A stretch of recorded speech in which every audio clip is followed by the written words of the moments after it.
Okay, hello there everybody, and today we're going to have a look at our last theoretical part of the course. It's more or less got to do with what we were looking at before. We were looking at hybridity, and we were looking at different kinds of identities. In our last video I was talking about African American identities. I was looking at Pan-Africanism. So what I'm going to do today is just to try talk you through a little bit the actual last PowerPoint that we have. So what I'll do is I'll just go slide through slide, and hopefully this will help you to understand it a little bit more, because I realise that some of the concepts are a little bit difficult, so not being able to actually talk to you and explain it in first hand is obviously going to make it a little bit more difficult. So let's go to our first slide, which is called hybrid citizenship. Okay.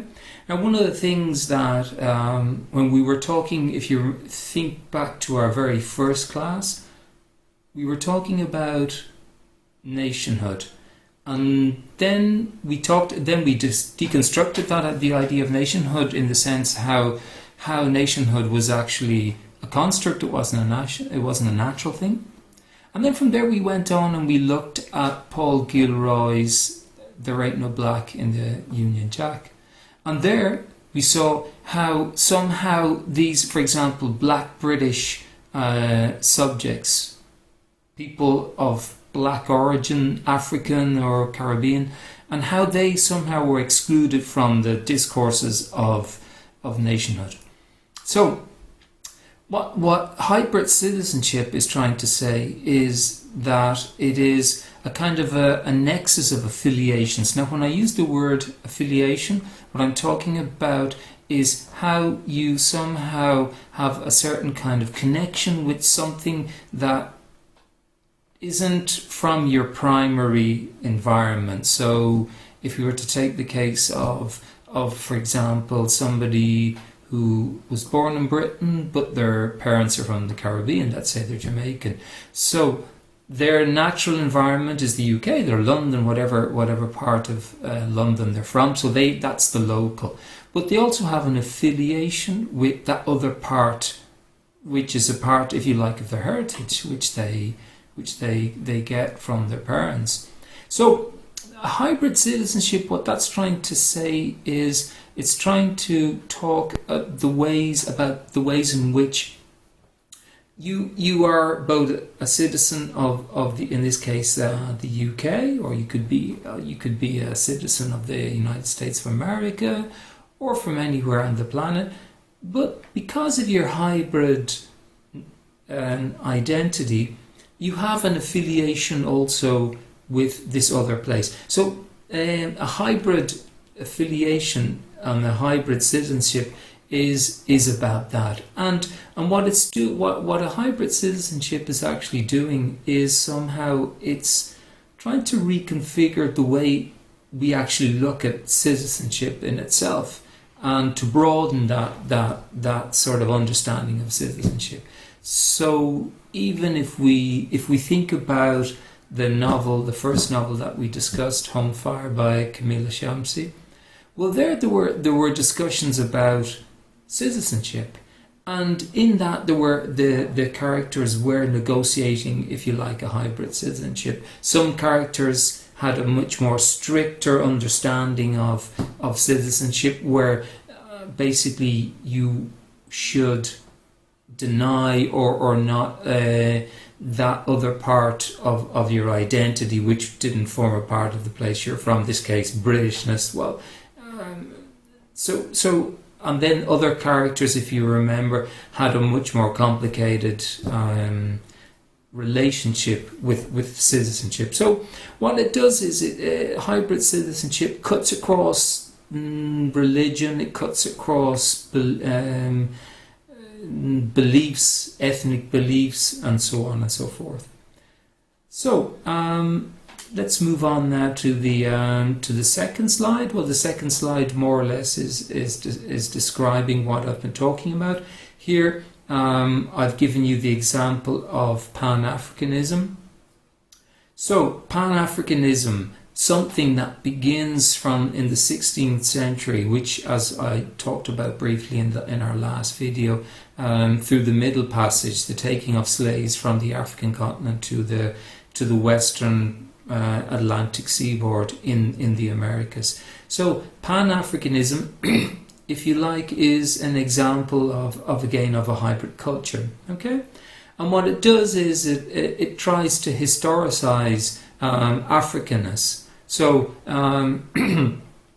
colonial culture, in a way, represented the Africans through their history. So part of the project of hybridity is to historicize. When I say to historicize, what I mean is to re-examine the past, to bring forth things into a new light, historical perspectives looked at from a different angle, and what it does is what it's trying to do is to, if you like, to deconstruct Eurocentric ways of looking at knowledge itself. So what you want to do, for Pan-Africanism, would be to show how, in actual fact, the whole question of slavery, the whole question of the Middle Passage was very much at the centre of modernity. It wasn't just another product of modernity.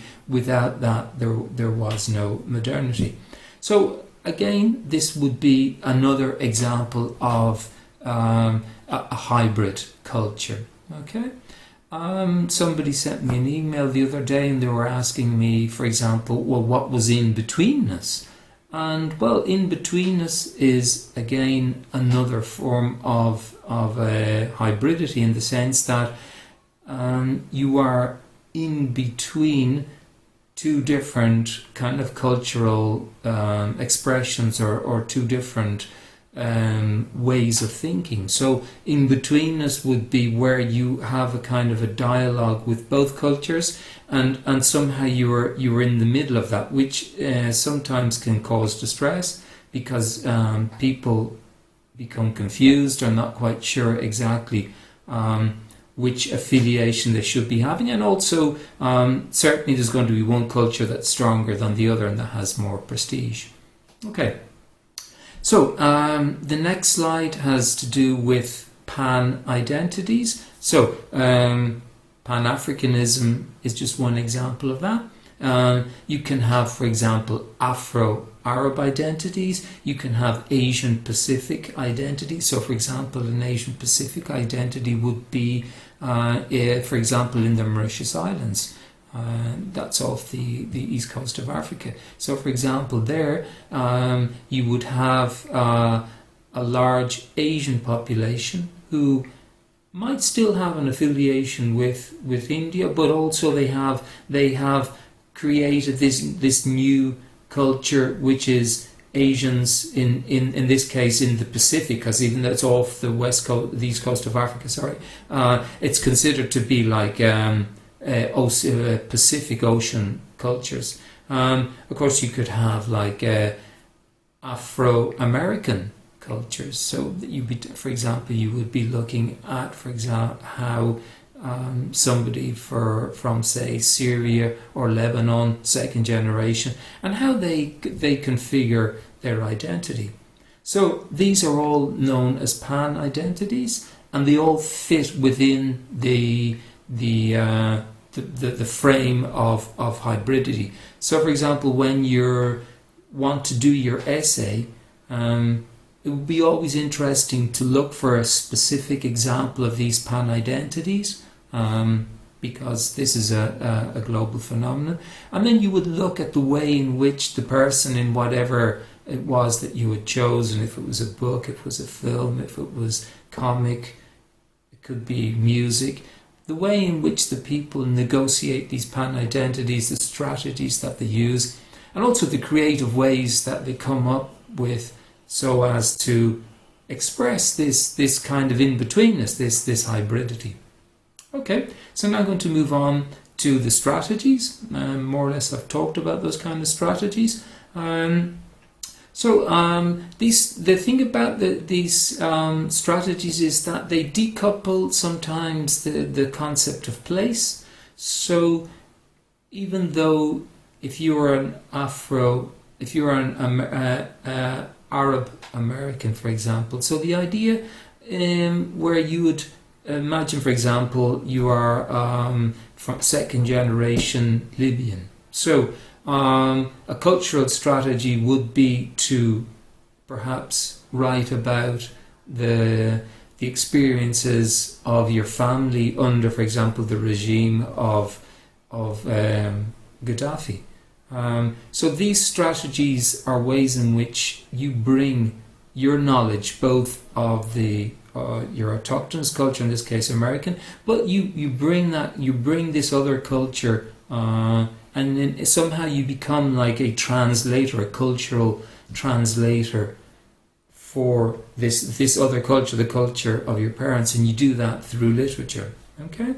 But there are many strategies. For example, African Americans, what they did was they incorporated African dance, but they transformed it into like tap dancing or blues or jazz. So and these are all hybrid strategies, okay, as cultural responses. Right. The third space. So the idea of a third space, which is something, it's a term that was coined by Homi Bhabha. And when a third space is, in a sense, it's this kind of like place that is outside of the national discourses. It's hybrid, it's diasporic.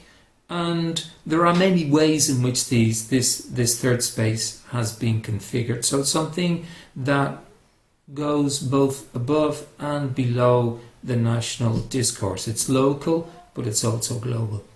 And for example, one of the examples of that is Stuart Hall's Ethnicities, which I'll be talking about in the next slide.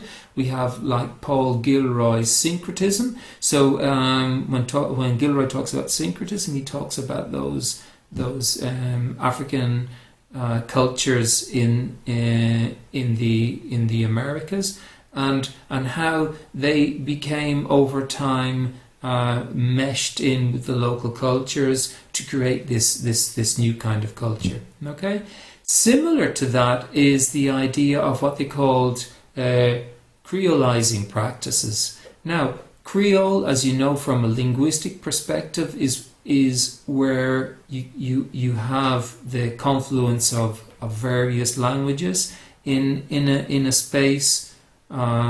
In usually, for example, in the Caribbean, it would be a context of slavery where peoples from all over the west coast of Africa were forced together. So first of all, they created a pidgin language, but then that itself developed into a Creole language. It actually became something new. So the creolizing process is actually about how you borrow something from this other culture, but you transform it into something else. So it becomes something different from the thing that it was in its origin or in its conception. So in the linguistic example that I've just given you, the Creole language has borrowed elements from African languages, from European language. It's created new actual grammatical rules, and it's transformed the original thing into something else. There's another concept which is called Babu English. Babu is a term in Hindi, and what it's talking about there is how, for example, writers like Salman Rushdie, they actually created a new kind of English, and also in the sense that they meshed in phrase, not just words from Hindi or from other Indian languages into the actual text itself, but also gave the English a flavour whereby they Indianized it. Rushdie calls that the chutnification of English. So that they're all different kinds of strategies.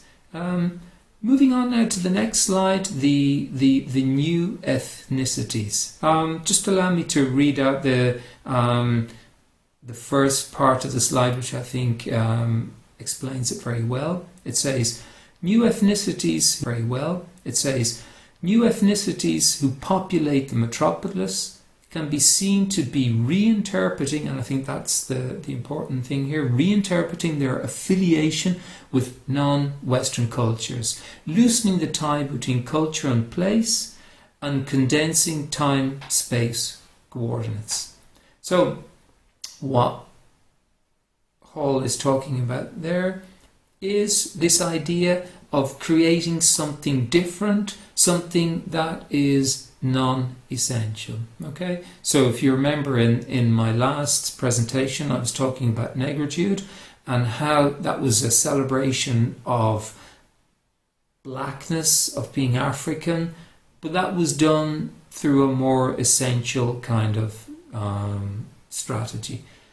The new ethnicities now is like the borrowings from these, taking from the different, but reinterpreting and creating something else.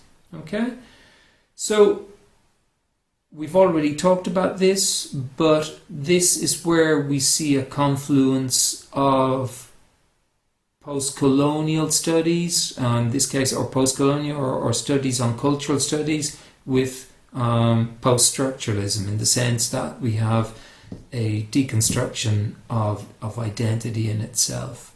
Okay, and the next one, well, that was it. Okay, so hopefully now this short video will help you just to kind of finish off with the theoretical part of our course, and help you to kind of sort out to be clearer about the way in which, for those of you who still have to do your presentations, to how to focus on it. But I'm thinking more now about our essay. Okay, very important in your essay. A part you can obviously be descriptive. That's the first part. You can talk about whatever it is that you've chosen to talk about.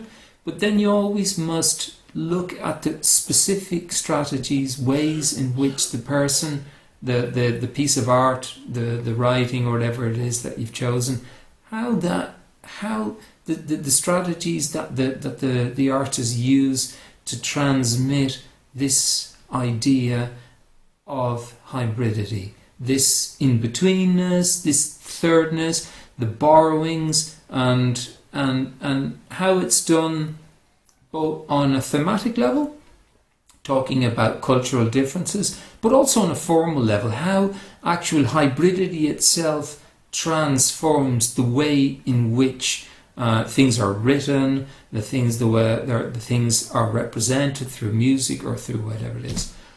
Okay guys, thank you very much, and I'll be back in a minute.